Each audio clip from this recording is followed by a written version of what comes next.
A Republican from the Midwest, Lawrence E. King, is serving a 15-year prison sentence for a multi-million-dollar fraud. But financial crime is only half the story. This is the true story of Lawrence King. It is the story of an evil at the heart of America, of a cover-up at the highest level.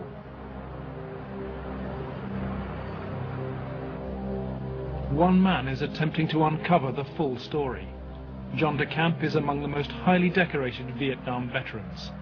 A former Republican state senator in Lincoln, Nebraska, he is now a lawyer fighting the legacy of Lawrence King's evil network. It's a web of intrigue that starts at our Holy of Holies, Boys Town, Nebraska, one of the most respected institutions in the United States, and spreads out like a spider web to Washington, D.C., right up to the steps of the nation's capital, the steps of the White House, involves some of the most respected and powerful and richest businessmen in this United States of America.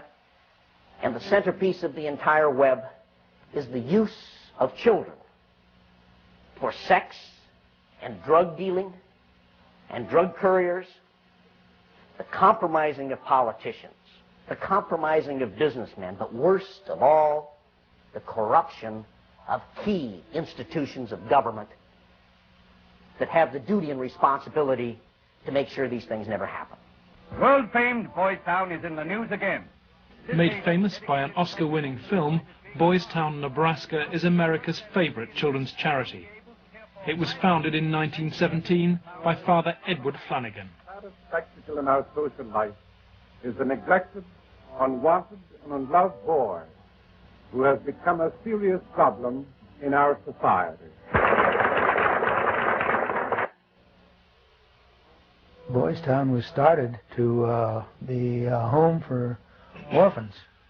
That was after World War I. And since then, society has changed and the problems of boys have changed. And so now it's a question of taking care of homeless, abandoned, neglected, abused boys, and now girls also. With cash reserves of $500 million, Boys Town is the richest square mile in the world. It has been granted the privileges of an incorporated town, a Catholic diocese, and a school district for 500 boys and girls. 1/3 of its annual income is raised from public donations, solicited by begging letters and promotional videos. I'm Father Val Peter, the caretaker of Father Flanagan's Stream and the executive director of Boys Town. Does Boys Town really exist, people ask me? You bet it does. Located in the heartland of America, Boys Town youth have come from many backgrounds and locales. As they graduate, they shall seek new adventures and head for different places. But always, they shall carry with them the spirit of Boys Town. If you to help Boys Town, send your tax-deductible gift to Father Val Peter, Boys Town, Nebraska, 68010. Boys Town, for me, was the first thing I ever heard of when you think of institutions that you respect. Believe it or not, I was there for a while when I was a young boy. Probably worldwide, there's no institution other than Boys Town that has done so much good for so many children over such a long period of time so successfully. When an institution like that gets contaminated, purposes of abusing children instead of protecting children, then you better, if you've got any decency at all, do something about it or at least get it cleared up. John DeCamp lays the blame for the contamination of Boys Town on the one-time leader of the National Black Republican Council, Larry King. Larry King was the fastest rising black star in the entire Republican Party of the United States during all of the 1980s. And he was also one of the most evil individuals in this country in terms of being a dealer of children, in terms of being a thief, 40 million that they documented he stole, and in terms of using and compromising and corrupting one after another politicians. The base for his network was a small people's bank in Omaha, Nebraska, the Franklin Federal Credit Union. Larry King was its general manager.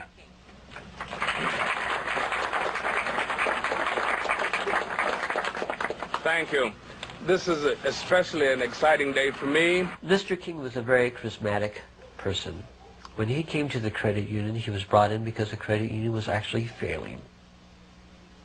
He did everything to build the credit union. King courted the leaders of Omaha's wealthy business district. Banks, industry, and charities placed millions of dollars in King's hands. From 1979, Larry King developed close commercial ties to Boys Town, and Boys Town youngsters were sent to work for his companies. Boys Town had quite a few accounts at Franklin Credit Union. Those were considered very valuable accounts. They were handled exclusively by the bookkeeping department. But on the average of once a month or once every 2 months, we always seemed to incorporate a person from Boys Town. King used Boys Town as a source of young boys for his business and for sex and drug orgies. Paul Banassi was a victim of King's abuse. He was also sent by King to lure Boys Town youngsters off campus. We used to just drive around and go up toward the home, and then we used to do some of the scavenger hunts with picking up some of the kids. You know, just kind of win their confidence, become friends with them for a while. Start inviting them to the parties. The kids were 10 years old or older. In 1986, King's plundering of Boys Town was reported by staff to the chief executive, Father Val Peter. Subsequent testimony proves that he carried out his own investigation, but that King's victims refused to talk. Nebraska has a very clear statute that child abuse allegations should be reported to authorities. They shouldn't be reported to the principal of a school, director of a facility. They should be reported directly to either Child Protective Services or law enforcement. An internal investigation at Boys Town would have no status. I mean, in other words, that evidence collected may be something that could augment, but it certainly could not take the place of an investigation, a criminal investigation. Could you understand why a very detailed report from a social worker employed at Boys Town, identifying children and identifying their alleged abusers, never saw the light of day? Nothing happened with that. No, I couldn't understand that, because had I known that had been, I wouldn't put up with that. But is that something like that happened? I don't know of it. Well, in retrospect, I regret having any association with Larry King. Had I known it at the time, it would never have happened. Despite the investigation, Larry King remained free to feed his pedophilic parties with child victims. But in 1988, a routine review brought the Boys Town cases to the attention of Nebraska's State Foster Care Review Board. And the information presented to the Foster Care Review Board, either via the telephone reports, the personal reports, or the reports we reviewed, Larry King's name was consistently present as someone that the youth were making allegations against. I mean, I turned that information over to authorities, and nothing happened. I would say we handed over at least a foot-high amount of material. Generally speaking, the allegations were ignored. Omaha police now accept that Larry King may have been abusing children. Good morning, Roberta. Good morning, Steve. But its most senior detective claims he never received any evidence. It is certainly possible that Mr. King was involved in illegal acts with children. If there was sufficient evidence of those types of allegations, he would have been prosecuted by the county attorney's office. For me, it was very clear that the case was not investigated and not pursued because of the alleged perpetrators. Those perpetrators named by the children formed a ring of rich and powerful pedophiles in Omaha. Men from industry, politics, the media, even the police.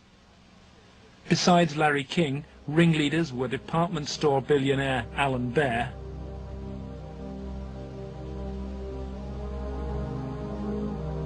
and the celebrity columnist of the Omaha World Herald newspaper, Peter Citron. With the judicial system apparently paralyzed, Larry King's political and business empire grew.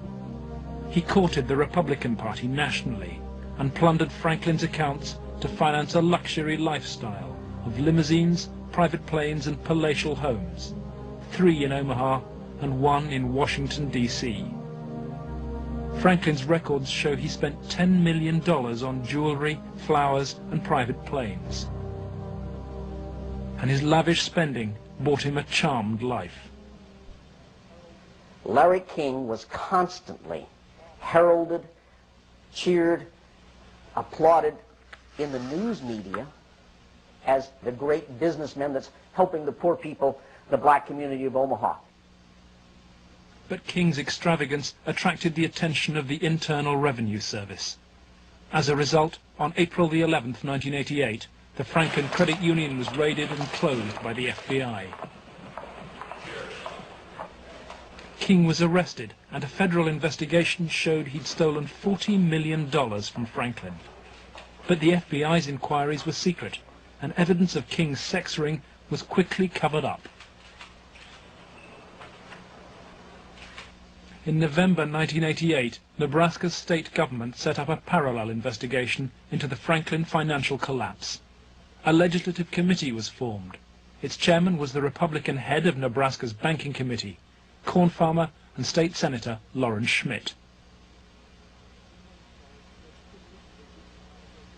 But the money trail led quickly to the original allegations of child abuse, and almost immediately anonymous threats began. I received a phone call on the floor of the legislature. The caller did not identify himself, but he said, "Lauren, you do not want to have an investigation of the Franklin Federal Credit Union." And I asked who I was speaking to, and they said, "That doesn't matter, but you shouldn't have that investigation." And I said, "Well, why not?" He said, "It will reach to the highest levels of the Republican Party, and we're both good Republicans." The night before we testified before the legislative committee, I did receive a phone call at home that said, "If you speak, you won't live to regret it." Undeterred, Schmidt's committee hired professional investigators Karen Ormiston and Gary Caradori. When we hired Mr. Caradori, I was very specific to him. I said, "We do not want you to bring to the committee rumors, innuendos, nothing that cannot be backed up with facts." I said, "Bring to the committee that which we can take to a prosecutor."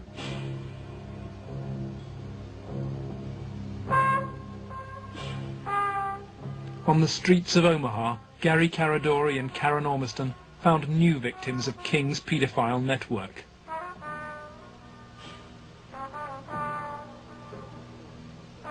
Every new youngster told the same stories as those from Boys Town, covered up 3 years earlier.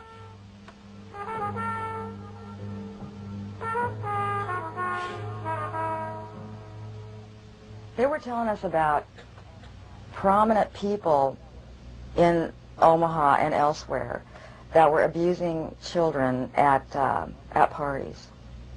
The prominent citizens' names that originally came up were of concern to me because I knew many of those individuals, and I very frankly was shocked to have those names show up on the list.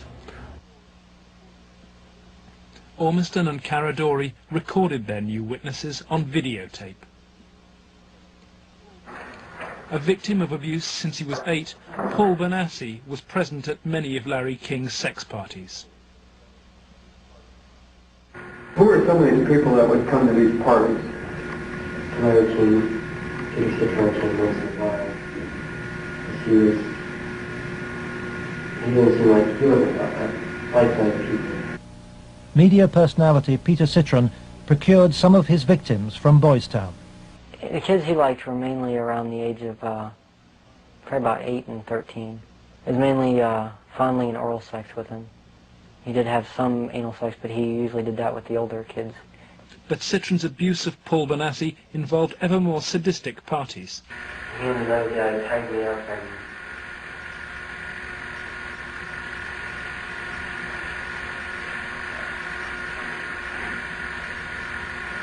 Okay. tied me up and had some other kids perform sex on me, and they were hitting me and they burned me some cigarettes. Okay. Just take a deep breath now. Whenever you were tied up, was there anybody else present other than you, Peter Citron, and Danny King? Yes. Who was that? It was Alan Bear sometimes, Larry King, Paul Marino, and then also Troy Bonner. Troy Bonner would tie you up? I was there. Troy Bonner was 17 when he was introduced to the paedophile parties by Alan Bear. He lifted me up, kind of moved me over the bed, said let's get on the bed, and put his head down, started performing oral sex on me while his penis was at my end. As they say, a 69 position. Yeah.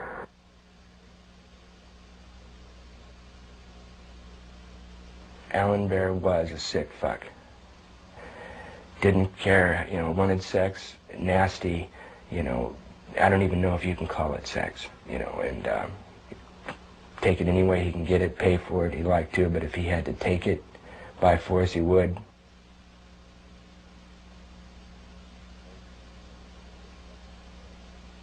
Larry King was the same kind of sick fuck Alan Bear was, except Larry King was more violent, more sure of himself, I mean, I would, see him fuck a 10-year-old boy in the ass, until he bled, and, just pull out and stop, and, push him down, and then go out and,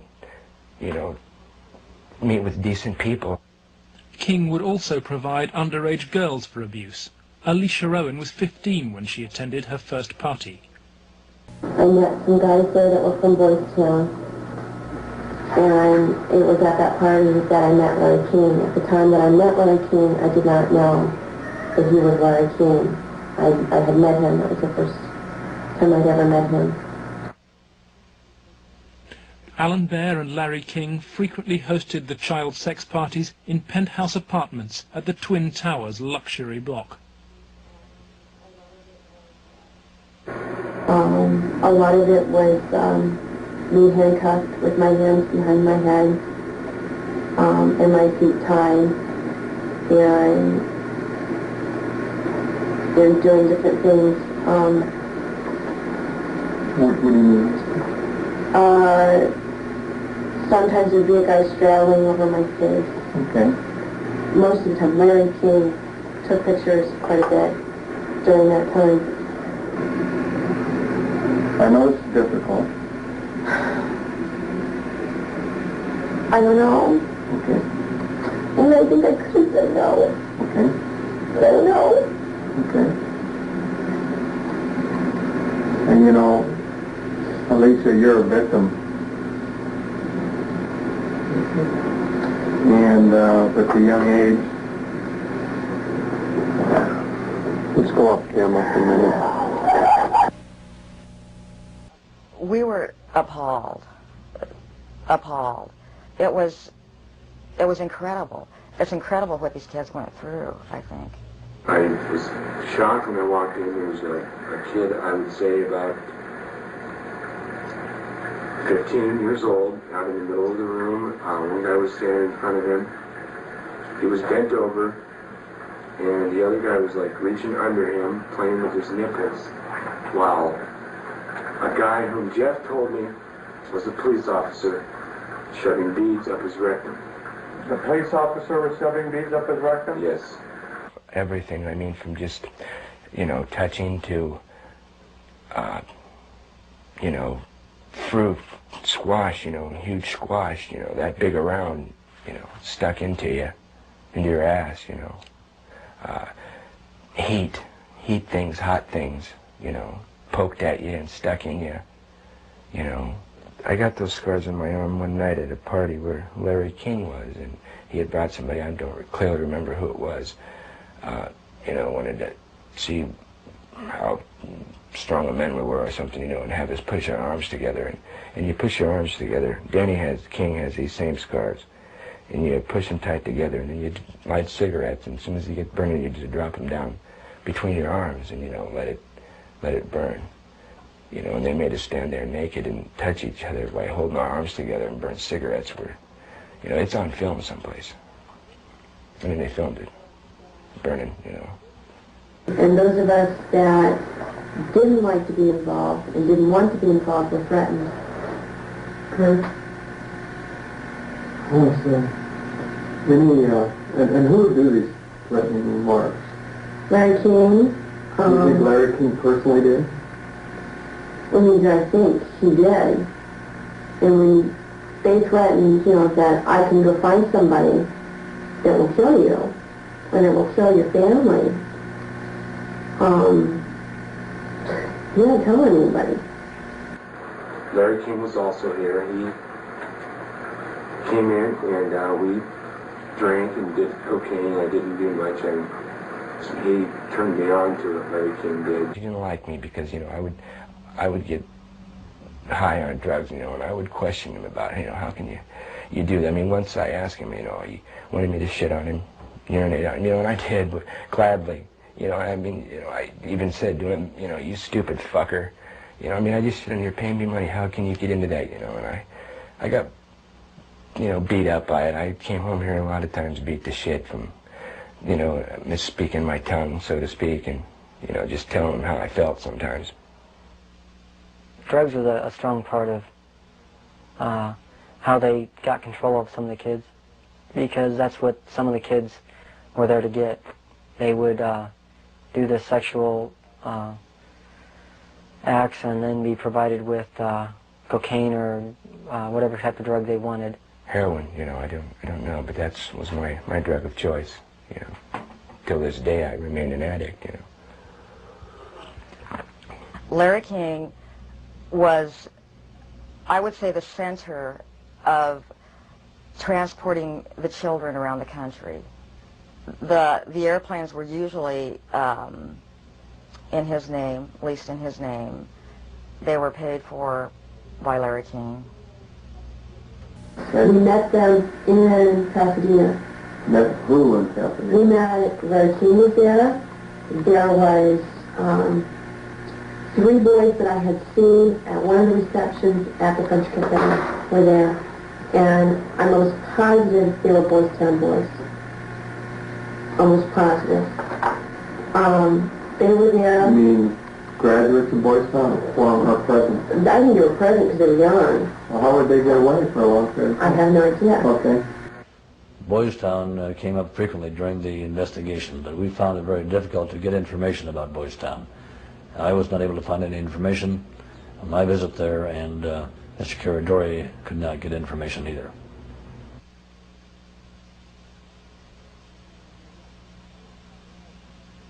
"4 years on, Boys Town remains unwilling to discuss its involvement with Larry King. We asked for an interview with Chief Executive Father Val Peter, but Boys Town's public affairs officer refused. I would have to give you a flat no. I'm just going to tell you at this point that we will not participate with you. We have no interest in talking to you folks. It's something that we don't even care to delve into.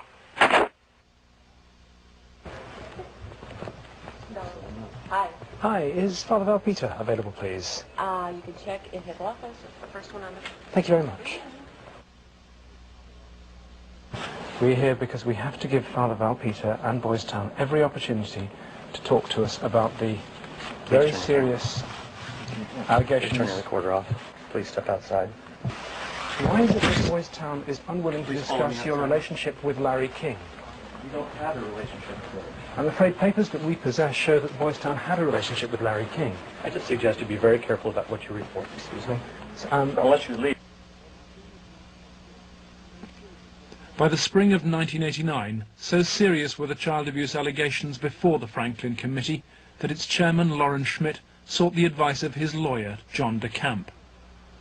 He told Schmidt to turn over all the evidence to the FBI.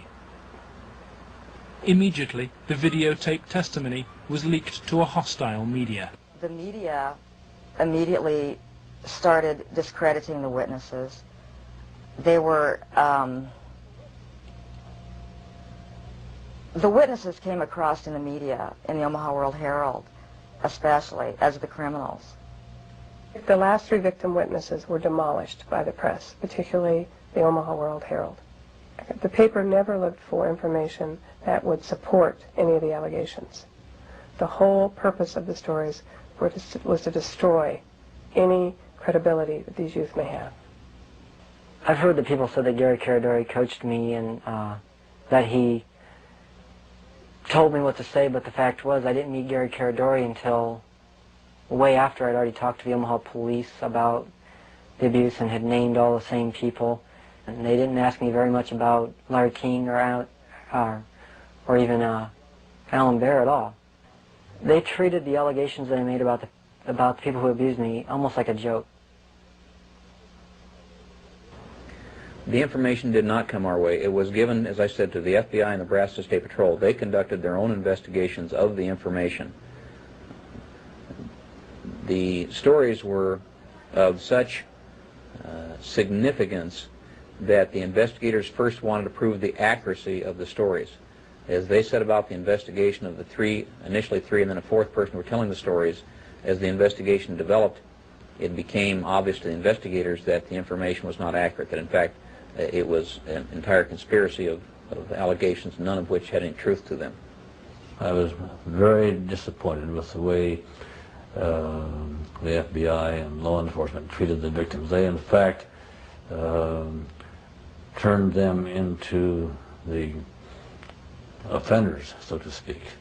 And instead of taking the evidence that was delivered to them by the victims and interrogating the persons whom the victims identified, they seemed to bear down and try to get the victims to change their story.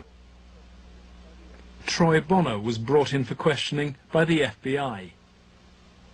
The FBI's attitude was, just no, these kind of things don't happen. From the first interview when I went, and realized they don't believe a fucking thing I'm saying, they were just appalled, but I realized what that look in their eye was back then. It was fear. It was fear of every, I had witnessed, firsthand things that would, destroy this city, people, a position, what I mean? It's not going to be believed, they said. It will not be believed. You will be found guilty of perjury, and they weren't telling me maybe. They were saying, there's no way. You go on with this story, you're going to jail. That was said to me direct. Just out of fear, I came to recant the story out of fear. Troy Bonner agreed to recant his videotape testimony and state instead that his evidence had been invented. Next, the FBI used Troy in an attempt to trap Alicia Owen into recanting her evidence about Larry King's ring of powerful pedophiles. The phone call, recorded by the FBI on March the 9th, 1990, proves conclusive evidence for John DeCamp. This is Special Agent Michael F. Mott. The following will be a consensually recorded telephone call between Troy Bonner and Alicia Owen. Hello. Hi. Hey, what's going on? I'd like to ask you that. Talk to me. No, you talk to me. I don't understand why you're lying. Why are you lying? What are you talking about? That's what I'm asking you. You're calling me why I'm lying? Yeah. You can talk to this whole thing, Alicia. You're full of shit. Either tell me what's going on. You're full of shit. Hey, look. Who do you have listening on this line? I have nobody listening to me. I'm listening to you, and I'm hoping you give me some fucking answers. I'll be honest with you. I don't know what kind of game you're playing. I'm not trying to play a game. And I don't know who you have listening to this phone call. You're being stupid, Alicia. I'm not going to go to jail for you. And that's what's going to happen. Why don't you go to jail? Jail for telling the truth? No, jail for lying. What have you lied about? I haven't lied. Okay, but why are... Listen, shut up. Listen to me. You're not out here being talked to them every day. The pressure's kind of hard. You literally have to have bricks for brains to take on the FBI in this country. And that's exactly what you'd have to do this properly.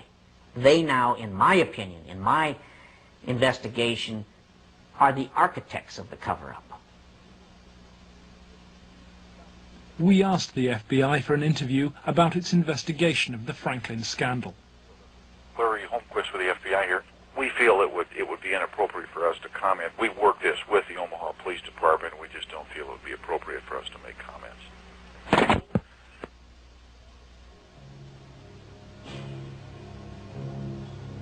As Gary Caradori and Karen Ormiston sought out new witnesses on the streets of Omaha, they found themselves under constant threat.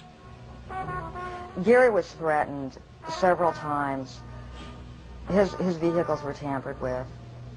I would think whoever tampered with them, it was a scare tactic because it was so obvious that they were being tampered with. Gary there was one piece of evidence I know he got that he even said he got one step ahead of them this time. He told us about this book. It was like addresses, telephone numbers, names. He said if they knew he had it, they'd kill him. On July the 11th, 1990, Gary Caradori and his 8-year-old son, AJ, were flying home from Chicago. They had watched the All-Stars baseball game, and Caradori had been pursuing new leads. Investigators from the National Transportation Safety Board are in Harold Cameron's cornfield trying to determine what caused this private plane to crash, killing its 2 occupants.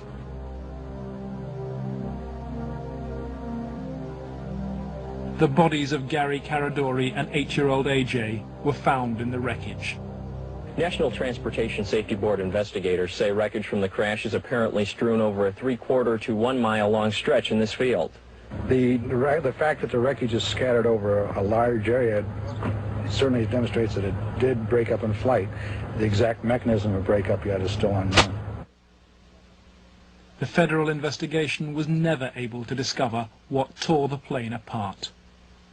There are things missing from the plane. His briefcase is missing. Again, we'll never know what all was missing because I don't know what he had with him. I don't know what he did in Chicago. He may have had information he was coming back with. Within 24 hours of the tragedy, FBI agents impounded all records of the investigation.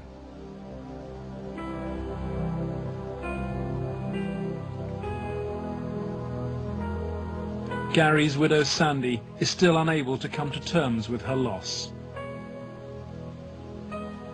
As a mother, I don't want to ever think that somebody murdered my child, let alone my husband. But I think if you'd ever talk to any parent, be it mother or father, that's ever lost a child, I mean, the worst thing that you can think of is that somebody would want to murder a child. I really feel that somebody killed my brother. And inside me, I know that somebody killed my brother. If somebody could help us out somewhere, somebody knows something. And may God help those who did that to him and his family.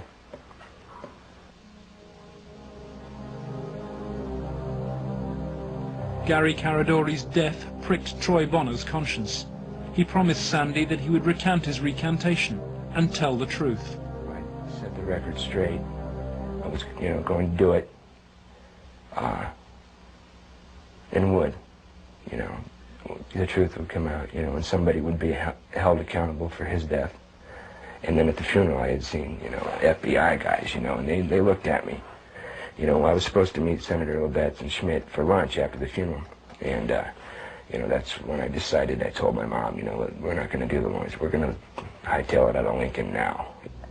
The effect of Gary's crash on the investigation, I think, in effect, put an end to anybody else coming forward with sensitive information like this. That's when I was finished, because I figured out if they murdered Gary and his son, there was nothing that would stop him. There was no piece of paper, there was nothing we could come up with that was going to get anything done. Under pressure from the FBI, Troy Bonner agreed to tell a Douglas County grand jury investigating Larry King that he and Alicia Owen had concocted the entire child abuse story on payment of a $500 bond. Troy Bonner was to be the star witness against Alicia Owen, but he grew uneasy about maintaining what he claims were the lies fed to him by the FBI. But when his brother Sean died in an inexplicable gun accident, Troy and his family were convinced they'd been sent a warning message. You know, and they killed him just flat out, right? Somehow, professionally, made something happen, you know, to shut me up. The purpose of Sean's death? To instill fear. And it worked.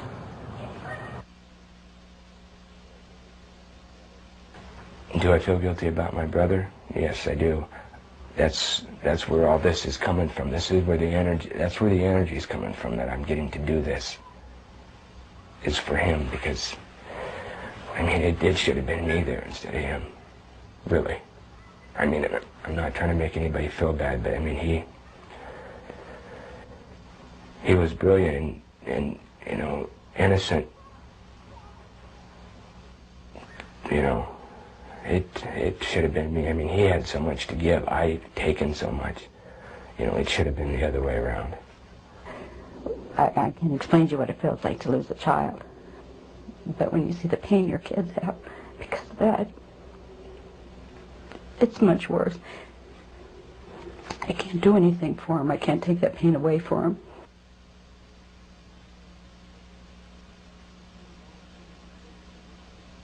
Lauren Schmidt's legislative committee issued a report denouncing the grand jury. 2 months later, it was disbanded, leaving Schmidt a broken man. The message was not lost on most politicians in Nebraska. I think the message that was delivered was, if any legislative committee ever tries to conduct a thorough investigation again, the same thing will happen.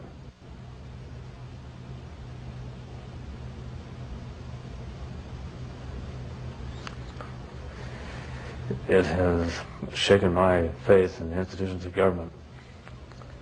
I used to be a firm believer that the system would work, and that people who did things wrong would be punished. And we discovered victims who claimed to have been abused and who the grand jury acknowledged had been abused. But they did not try to find out who had abused those individuals. Instead, they convicted Alicia Owen of perjury. Indefensible from my point of view. In July 1991, Alicia Owen was convicted of perjury. Her sentence was between 9 and 25 years.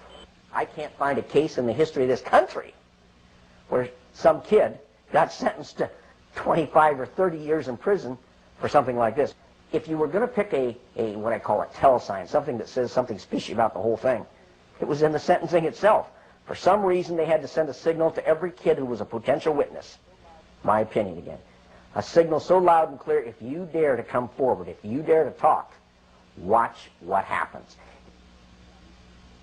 3 months later, Larry King was jailed for the $40 million fraud. He was given a 15-year sentence, 10 years less than Alicia Owen. John DeCamp is now the only man fighting to help Larry King's victims. He has become the lawyer for Paul Benassi and Alicia Owen. I live in Nebraska. Hell, I was born here, raised here. I have 4 kids growing up here. Like it or not, it's my heritage, you know. Well, if it's a dirty cesspool that I got to live in or look back on that I left, that ain't good. The real cost, if I were going to say to my family, has been the fear and intimidation it's put in some of the kids. A couple of the kids are really, really frightened and really had some sleeping problems over, you know, hear this or that. So that's been the real concern I've had. In the face of mysterious threats, John has turned for advice to his friend and one-time boss, former head of the CIA, Bill Colby. Old Bill Colby told me better than anything. The one thing that the bad people can't afford is publicity, and knocking you off right now or doing something obvious to one of your kids would bring them more trouble than it's worth. I said, you have to consider the possibility of some danger to not only your reputation, but to your person. I mean, people do react rather violently to some kinds of charges, or particularly if they're true, there's more apt to be a negative reaction than if they're false. If they're false charges, then they can be reacted to in a normal way, by a libel suit or whatever. But if there's truth in it, there can be a danger in that situation. We've seen that happen in other cases.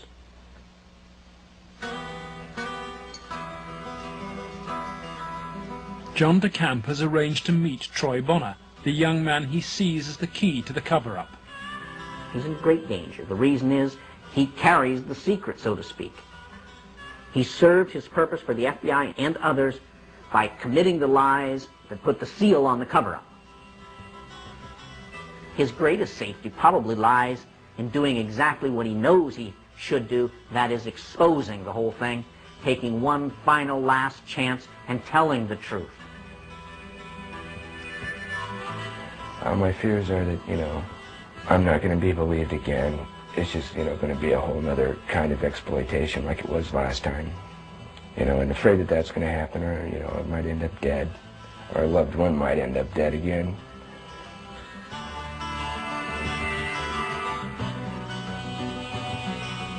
I want this to go forward and have something done so that all those other kids who a lot worse, more worse things have happened to can come forward and see that action can be taken, because there are a lot of other kids out there that, things happen to them that, a lot worse than happened to me. You have to, if you want to protect yourself and your life and your family's life, both now and particularly in the future, is to use the institutions of government that have been set up to protect you and make them work. That means you go into federal court, you go after the people that have done this cover-up, and you expose it so there's no longer any percentage on their part in eliminating you because the secret's out.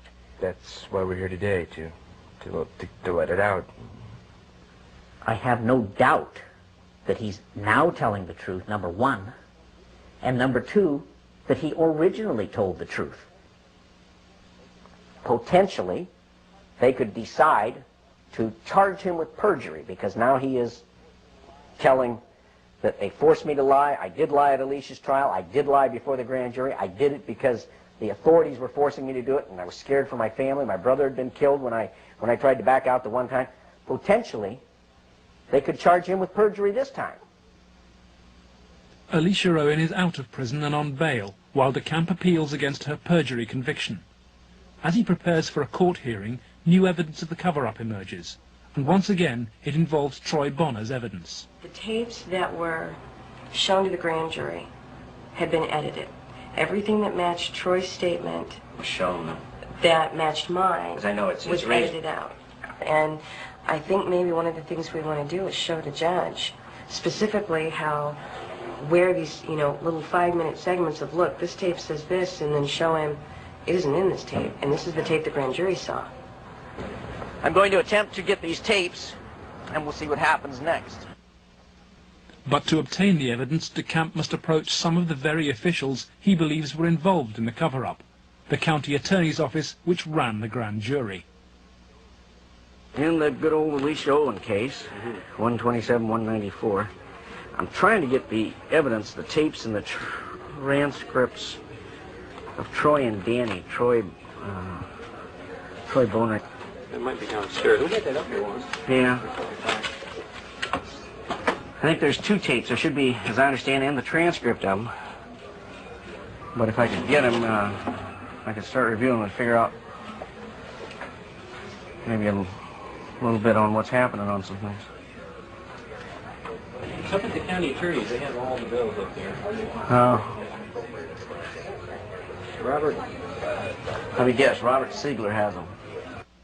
Robert Siegler is the prosecuting attorney fighting to send Alicia Owen back to prison. After lengthy negotiations, DeCamp emerges with the tapes the grand jury never saw. I went with $4,000. I bought $4,000 of cocaine. Okay, and what airline? I flew out of American. Okay, and did you go direct? No, there was a stopover in Denver. No, it was a stopover in Dallas, Fort Worth. So you went from where to where to where? I went from Omaha to Dallas, Fort Worth, like an hour, and then a big plane from Dallas to Los Angeles. Right. Did anybody go with you? Alicia Owen. If this indeed were left out of the grand jury proceedings, then I am totally shocked and angry beyond words. Here it is, so to speak, the smoking gun that they could go out and verify, the corroboration. In other words, the linkage to King that was denied. Cover-up. Organized, planned, deliberate cover-up. The courthouse, Wahoo, Nebraska. The hearings begin.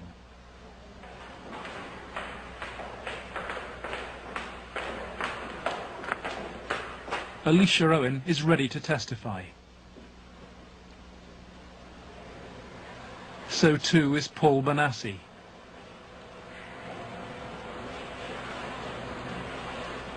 But there is no sign of Troy Bonner.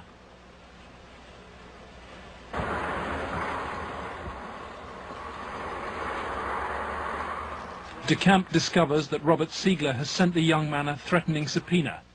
Fearing arrest for perjury, Troy has gone into hiding.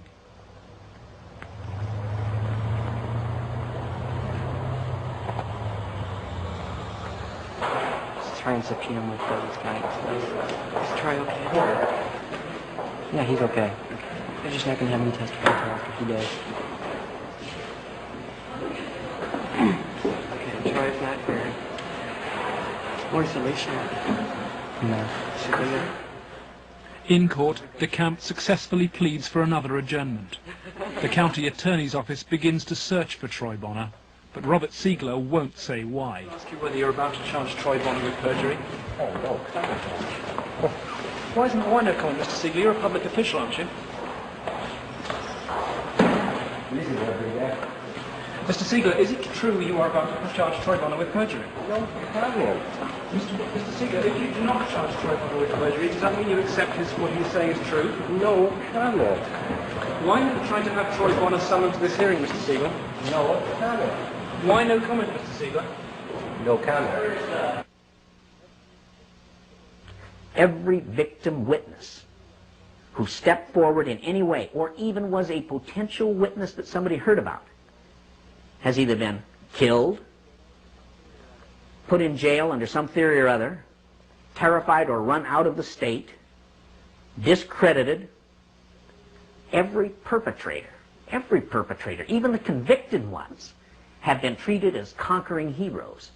Obviously, the FBI was protecting something a lot more significant than a bunch of old pedophiles having improper relations with little boys. They were protecting something a lot more significant than a bunch of drug peddlers. They were protecting, in my opinion, they were protecting some very prominent politicians, some very powerful and wealthy individuals associated with those politicians and the political system, up to and including the highest political people in this entire country.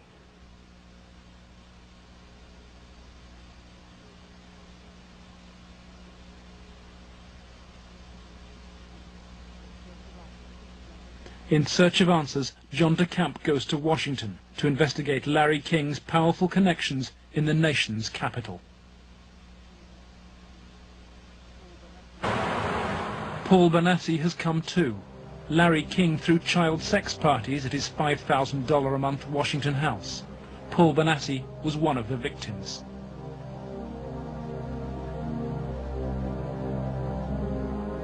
Larry King's house down in Washington, D.C. was a nice house. It was on what I believe it was Embassy Row, because that's what they kept talking about. There were a lot of flags from different countries when you drove around in the area. So tell me, Paul, how often did you come here? I was about 14, about 1981, and at first it was about 3 or 4 times the first year. After that, it was about once a month after 81. And who brought you here? Larry King brought me here. And this is the actual house where you... Yes. And what, you were used for sex there? Yes. Some of the parties, when they started off, were straight political type parties with no sex. And then when some of the men had left, some of the politicians had left, the ones that had planned on engaging in some type of sexual activity, that would come after the party.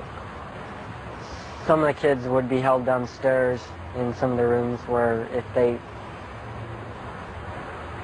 acted up or if they started freaking out because of the drugs that they were on, they'd put them in a room that they couldn't get out of, and they'd lock them in. Were there drugs at these parties? Yes. What kind of drugs? Anything you wanted. Cocaine, heroin, speedballs. You're telling me those weed. things were at these parties where you had Larry King and prominent politicians? Yes. Were they readily available to anybody at the party? At the after parties, they were readily available for anybody. Beforehand, they did it more upstairs than they did anywhere else, and it was kind of in the back rooms. Were any attempts ever made that you know of to expose this situation? As far as I know, nothing's ever been done, and most of the people that were in there had already been, I guess you'd say, compromised. King's partner in sex crime was powerful Washington lobbyist Craig Spence. He took youngsters like Benassi on midnight tours of the White House. So you were in the White House then? Yes. And how did you gain access? Well, I came down with Larry King, but Craig Spence was the one that arranged the trip for us. And it was kind of a gift for our services that we were doing. How many times were you on this kind of a trip? I came to it on 2 times. 2 times. And were you used for sex on those occasions? Not until after we left. After you left the White House? Yes. What time of night? It was usually around midnight.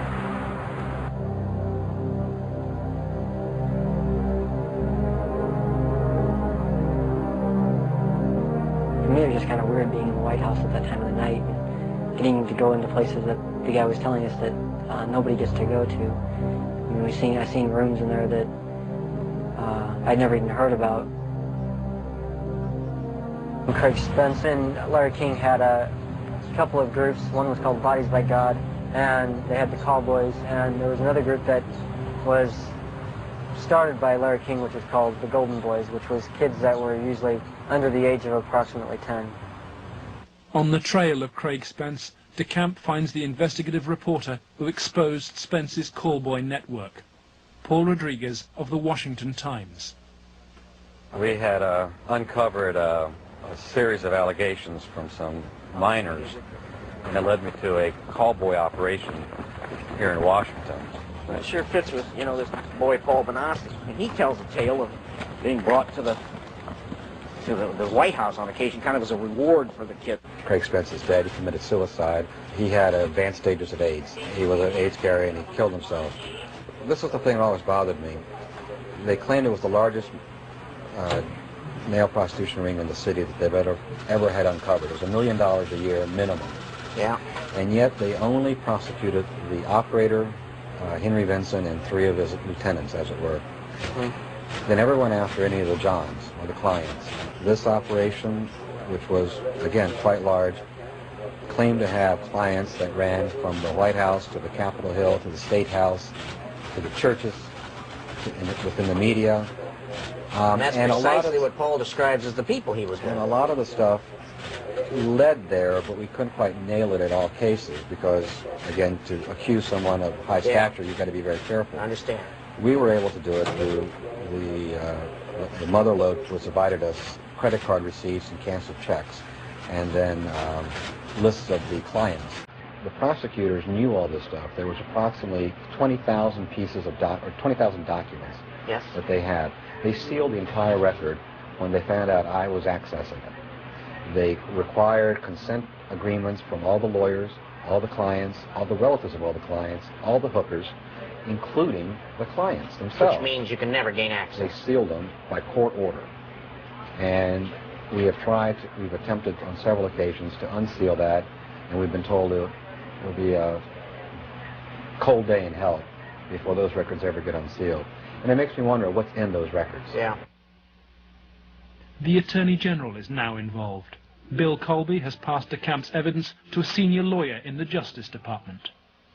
He did say that the Attorney General's office would be very sensitive to any charges of abuse of children, that this was a matter of considerable priority to the department, that this sort of thing not take place, and that they would assign an officer to look into the case.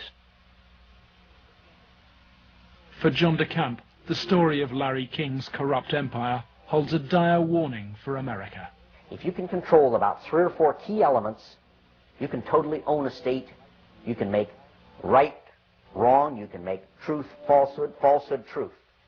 If you control the media, if you control the Justice Department, if you control the police, you own the system. It's beyond belief that arguably the most powerful person in the world, the President of the United States, in the form of Richard Nixon, could not prevent the investigation of Watergate, or that President Reagan could not prevent the investigation of Iran-Contra, and yet somehow this group of unnamed, unknown, anonymous individuals in Omaha, Nebraska have such power they can control and protect all of these people from being investigated. Those allegations are ridiculous. Well, first of all, Nixon did cover up Watergate, number one. Bush did cover up Iran-Contra, at least officially. And Omaha has successfully covered up this situation. In each case, it was the press that exposed the problem. It wasn't institutions of government. They had been corrupted. They had been compromised. They were the ones doing the cover-up.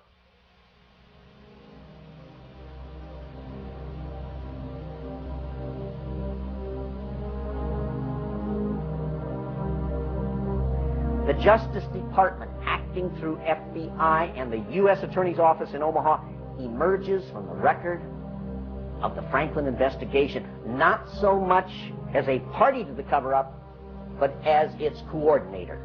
Rigging grand juries, harassment of witnesses, incitement to perjury, and tampering with evidence, federal personnel were seen to apply all those techniques in the Franklin case.